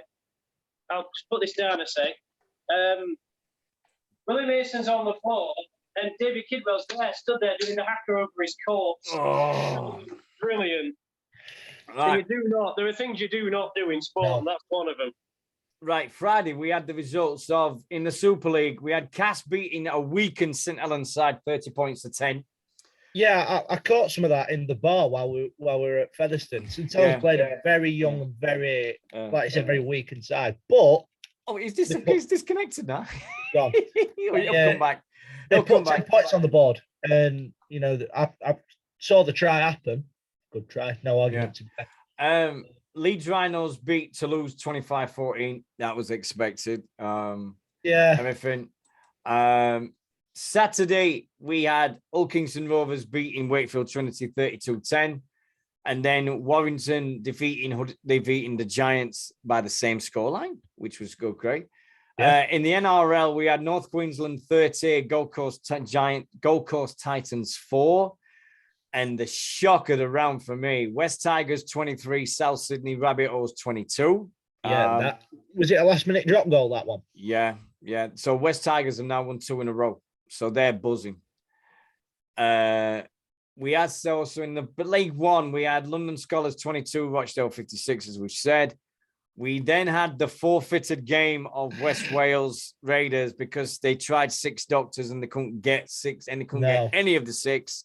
But I think what they refuse to tell you is they can't afford a doctor. As I said earlier, I just think they can't afford to pay the players no matter what. I think that is a complete shambles of a club at the moment.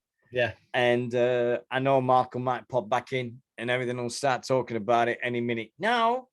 West Wales.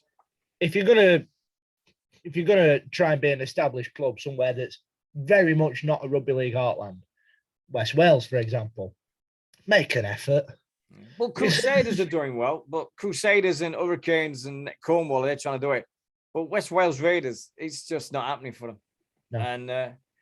And then on Sunday we had, this game was on Channel 4 and I enjoyed it. I thought Wigan Warriors Salford was an amazing game. It was a fantastic game up to the last 5 minutes. Fantastic advert. Channel 4 seems to be getting all the great games of rugby league, and it's to a worldwide wide audience. Interestingly, though, Channel 4 are covering some fantastic games and covering them well, but they've released a statement that the viewing figures aren't what they expected. The viewing figures what did they expect? Fairly poor, but it was up against. Look what it was up against. It was up against Liverpool versus Everton. Exactly. It was up against the Grand Prix. The Grand Prix from that as well on Sky. He was up against all the other. He was up against all the other things that's been happening in the win. But I mean, viewing figures. Channel 4 don't get typical. What are you on about?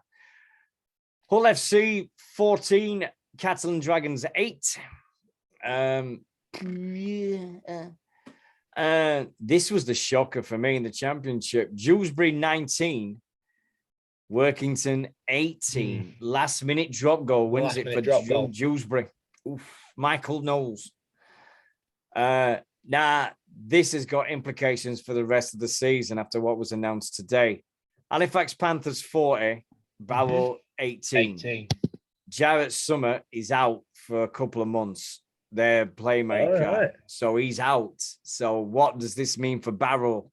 Their stalwart and their playmaker is out for a couple of months. So, is the wheels coming Barrow is sat one position above us. Yeah.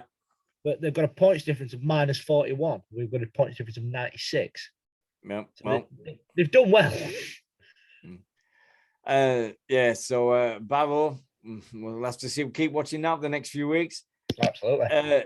Then we got Lee Centurions 64, London Broncos zilch 0-0. London Broncos got nilled. Don't know what's going on at the Broncos, but they've got to sort it out quick. Again, another club that seems to be doing really well. You know, you look back over the last 5 years of the club. But they've been victims of this system where Super League clubs can go and get your best players at the end of the season, get them signed them on a contract when you haven't got a contract and don't have to pay a transfer fee. London Broncos have been pulverized with all the players that have gone or since the Super League days. If you look how many players have left Broncos since the Super League, Eddie Batty, for example, Matty Fozzard, fantastic player, and all the other ones. And what's happened to Broncos has been scandalous. Out of 9 games, they've lost 8 and drawn 1. Yeah. You know, which only just puts them above Workington, who are sort of 0 for 9 at this point. Yeah. Talking of Matty Fozzard, Widnes Vikings 10, Batley Bulldogs 38. Again, not one that you'd have got me to predict. Wheels are really coming off at Widnes. They're really, I thought really Widnes struggling. Were going to put a decent score past them. Obviously, I was wrong. And then York Knights 30, Whitehaven 12. So that was predictable, really, York City versus them. Then in the NRL, we had Newcastle Knights 2, Parramatta 39, Penrith Panthers 36, Canberra 6. Then we got to Betfred League One. Now, this was a great game. North Wales Crusaders 22, Midland Hurricanes 18. Midland Hurricanes were winning that most of the way. They were really, really going that one. So the Hurricanes looked like they were holding on the Crusaders. Cougars 30, Swinton Zilch. Ooh. Yeah, keep winning, Keithley. You don't want QLT back. Keep winning. Yeah, keep winning, Sunshines. Sorry, lads. We'll live with about it working to go at London and join them. Cheers, Mark. Widnes fans arguing with each other. 9 first team players out injured. Wow. Unbelievable. And then last but not least, Oldham 48, Cornwall 22. So Cornwall's, like Chris said in the thing, scoring plenty of points, very encouraging. They'll get that sorted. And then today we've had St. George Illawarra Dragons 14, Sydney Roosters 12. And then we got this one, which I think is the best of the round. Melbourne Storm 70, New Zealand Warriors 10. Wow. Yeah. And at the moment, it's Bradford Bulls 12, Featherstone 24. So, bit more like we expected. Yeah, I think Widnes, I don't know what's going on at Widnes. I mean, Widnes fans, Chris's fans, and Widnes fans are arguing with each other. 9 first team players are injured. Sorry, was that Widnes fans arguing with each other? Yeah. If you remember rightly, they did that at Wembley. Yeah. There was 2 coaches left in the car park. One was the one I was getting on, the other one was Widnes, at which point 3 police cars came tearing in and they all ran on the bus. Turns out they've been fighting between themselves. So it sounds like they've got a good habit of it at Widnes. It's unreal. It's unreal. Widnes have always been that way since I was there. When I did the Alliance game there once, and there was only about 20 people in the stands, and they were fighting with each other. It was going crazy. Unreal. But Neil Kelly, good coach at Cornwall. Yeah, he's doing he's doing his best. This week's fixtures. Now you can do the predictions. This one on Thursday, Wakefield versus the Giants. I'll never go for the Giants. I hate them so much. I'm sorry. That's it. I'll never, ever will go for the Giants. Never in a million years would want Huddersfield to win a match. Yeah. And then you've got Brisbane Broncos versus Cronulla Sharks. That'll be on Sky, hopefully. Yeah. Friday, we've got Super League. We've got the Catalan Dragons versus Castleford Tigers. I think Catalan should pinch that one. With a bit of luck. We've got the Battle of the Smiths at Idinley. We've got Leeds Rhinos versus Hull KR. Again, I think that could be a bit of a one-sided contest. I think KR might. And could that be the debut of Zach Hardacre for Leeds Rhinos?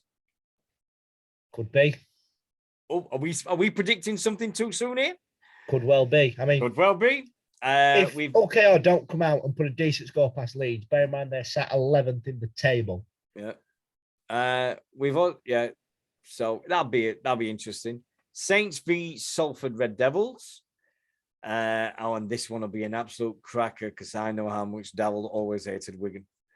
Warrington versus Wigan. Yeah, Featherston's after Hardacre, but odds on everybody's saying that he's going to Leeds. He's going back to Leeds because he wants to play at Headingley again. So, Featherston might be wanting him. Oh, God, I've got I've got the button stuck. But Featherston are after everybody that plays rugby. I'm swear they're after a 14-year-old lad that plays with us on a wing. Well, Featherston want anybody who want a lot of money. That's it. Yeah. They've got quite a lot of it. Yeah. Then we've got Lee versus Eagles at 8:00 kickoff. I hope that's right because that's what BBC's website says. And then in the NRL, we've got Titans versus the Panthers. That's going to be that's a massacre. We'll only end in tears in the back. Yeah, exactly. Rabbitohs versus the Eagles. And then Saturday, we've got Hull FC versus Toulouse. The championship, we've got Newcastle versus Halifax. That should be quite a good, interesting match. That Halifax Newcastle. Yeah. Did you see the video of Brad Knowles running again? Oh, it looks. Yes, I did actually. Brilliant, Yeah. isn't it? Good old Brad. I'd hate to be the person that's at the end of his tackling when he runs with that ball in his first one back. Oh, welcome back. Now sit down. Yeah. Yeah, we've got then in Chelsea in the Premiership, we've got the Warriors versus Raiders, the Bulldogs versus the Roosters, and then we've got Parramatta versus the Cowboys. And then on the 1st of May, which is Sunday, God Bennett, 1st of May, Sunday, Workington versus Batley Bulldogs. Where are you going on that one? Is Workington going to pull it off? They're going to get that one game when they're going to get it. I don't think that's going to be. No, I don't think Batley's going to be there again to get the ball rolling. And I think, if I'm right, Workington have played everybody in the bottom half of the table as it stands. Yeah. The rest of their games for the rest of this season are everybody that are in the top 8. So they're going to have a very, very hard time staying up if they are going to do it this season. Personally, I can't see it. Next turn, we've got Featherstone versus Widnes Vikings. I can't think of 2 clubs who I despise more. If you've got 9 players out, first team players out, and you're playing Featherstone, that's cricket score. That's going to be 50, 60. Yeah, Featherstone. This is the one I'm going for the prediction of an upset. London Broncos versus Dewsbury. But everybody loves a bottom of the table clash. I think if London are going to pull a win out the bag and try and get the ball rolling to move their way up the table a bit, I think this might be the game for them. Yeah. If London do win, I don't think there's going to be a mass amount of points in it. Might even come down to a last-minute drop goal, which would be very interesting if it does go that way. But yeah, I think London can get a win, which would be very interesting to see how they get on for the rest of the season. And the last one in the division on that day is Whitehaven versus Bradford Bulls. I'll take Whitehaven. I think Whitehaven will do that because of home advantage. Yeah, I think Whitehaven have got that one. No matter who Bradford Bulls put out, they're going to struggle. They'll struggle. I think that at the moment, I think they've just got no momentum, anything at this moment. But saying that, look what they're doing against Featherstone. I'm saying that, but look what they're doing at Featherstone. No, but going back to what I said earlier, that statement that they posted out about how they're apologising to the fans because they're not doing as well as it. At the end of the day, you sat 9th in the table, and there's 2 teams that are yet to win a match. I don't think you're going down. I think you'll be all right. But they clearly were striving for more than that this year. They wanted to be competing with the likes of Leigh and Featherstone and York, but it's just not happened for them. Yeah, that's the way it goes. Yeah. Got League One, and then with that League One, Cornwall versus Rochdale. 1 o'clock kickoff as well. I think Rochdale are going to take the win there, but I would love Cornwall to come out and just pip them at the last minute. Right. Well, next one, it's the Wales derby. It's North Wales versus West Wales. If it happens. Yeah. If it happens. That would be very interesting if West Wales do decide to say, do you know what? We can't have a doctor. We can't afford a coach journey up to the North Wales. We can't even afford a coach. We've got no players. We can't put diesel in the bus. Oh dear. We can't afford shoes. It's the Doncaster versus Oldham. So Donny 5th and Oldham 6th. That's going to be quite a close game to call. Doncaster have obviously got a disadvantage because they've had a weekend off. So I highly doubt he pulled a bit of made him train on that day. So they've got that going against them. However, I think Donny can take the win from Oldham. And then we've got Keighley versus Scholars. Keighley. Yeah. I hope, no, Phoenix doesn't play for them. He plays for Kingston Rovers, doesn't he? So I'd have thought. Yeah. So not on that one. And then we've got Midland Hurricanes versus Hunslet. I'll take Hurricanes. Hunslet just make up the numbers anyway. Yeah. Hunslet are one of these clubs that'll never go further than they are. They're just plodding along and everything. And it's That's another team that, I mean, I've been a Hunslet once, and my God, I've still got frostbite. That's all I'm saying. I went in December. I think it was December 2000. And I went and I stood at the back of the stand, and I still got frostbite from that day. Oh my God, what a day that was. I was awful. Speaking of Phoenix, the Keighley young star, yeah. how long until he makes an appearance in the red and gold? Oh, do you know? Wouldn't it be something if him and It'd his be dad? fantastic. If we could get him on loan for the first home game of the season in QLT and just say, oh, it'd be brilliant. Can you imagine it? Father and son playing for the Eagles. That'd be amazing. It'd be great. It'd be another father-son connection to go with a bloody club. How many bleeding father and son's connections can we go back now? There's Tubbs, there's Mark and Corey. Yep. There's Anthony Farrell and Joel and Isaac. Yep. Farrell. There's Nick Alafihi and Vila Alafihi.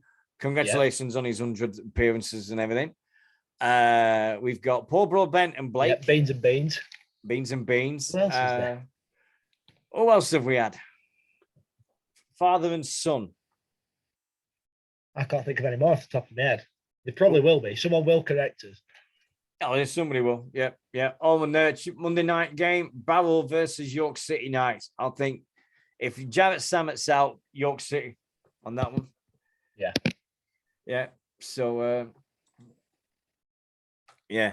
But, yeah, I think that's it. I think with father and sons, I think that's what we've done. But I'm trying to think who else we've had with father sons before it, but I can't think of any. We've had. I mean, the amount of brothers we've had playing is that's crazy. Oh, yeah. The amount of brothers, it's just whoa, going on. It goes on and on and on and on and on. Milaudi's out for 8 games for Barrow. Well, that's another one because Jared Sammett's out as well. So that's going to be another long absent season for him. So I think they're going to start, might be starting to dip a little bit. But oh God, I'm just looking at the teams here. Ryan Miller's not been picked in 17. Is he not? No, he's not in 17 for Bradford. Ryan Miller's not in. So, interesting. Get him on loan, Tubbs. Get him back on loan. Oh, get him on loan, Sunshine. Get him. Welcome back. Must go to Tom Holmes. Tom Holmes has come back for us for another couple of weeks. So welcome back, Tom. Oh, 28-18 now with Featherstone. Whoa, this is unreal. Yeah, I'm looking at it now. Yeah, it's 28-18 and still not at full time. What time did they kick off? I think it's about 7:45. Right. Yeah, must be over soon. Anyway, talking of over, we're nearly at 9:30. That's another 2-hour show. These Eagles chats are getting longer and longer. They really are. It's fantastic. It's hard to believe that 6 years ago, I think it was 2016, I started talking into something like that. That's all I was doing Eagles chat with that. And it started with that. And now we've got Zoom. We've got everything we've got with this thing. It's wonderful. I mean, the amount of money I've spent on this setup because the amount of money I've spent on my Facebook setup is just frightening. So, and it's all paid off next month. My final payment next month. Yes. Way. Sponsor another player.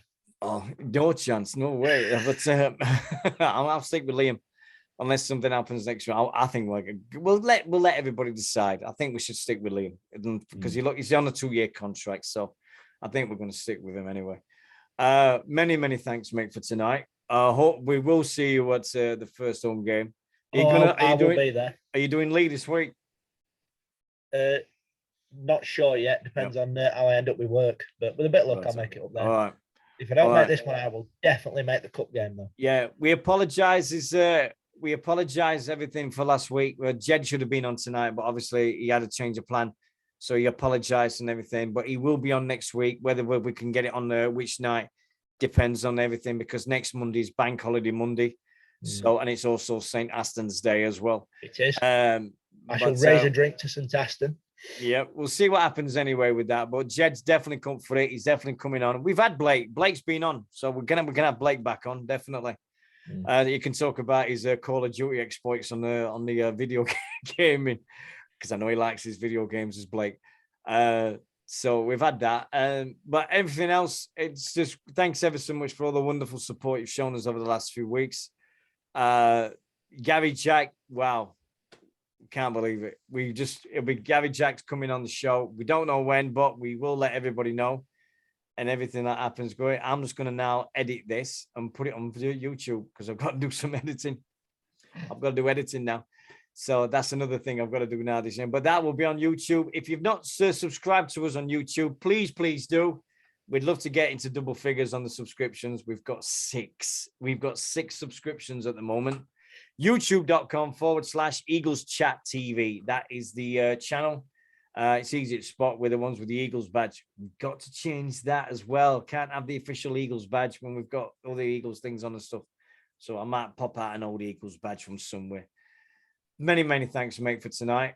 I'll see you. If I don't chat to you before, I will see you 4 weeks tonight. Absolutely. Yep. And this time in 4 weeks, will be a lot of parties because no matter what the result is, it's party night. It's gonna be the best party ever. The return. By this time in 4 weeks, I plan on being incredibly inebriated. Yeah.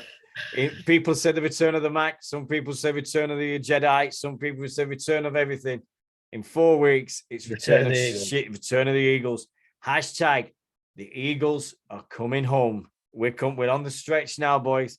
By the way, has anybody got a DVD converter, please? Yeah, can anybody put this on DVD? I don't want to play it. I'll be scared that the machine eats it. Look, it says it there. Challenge Cup. Look, that's my writing 20 odd years ago. That's got it. Challenge Cup final 1998. It's great.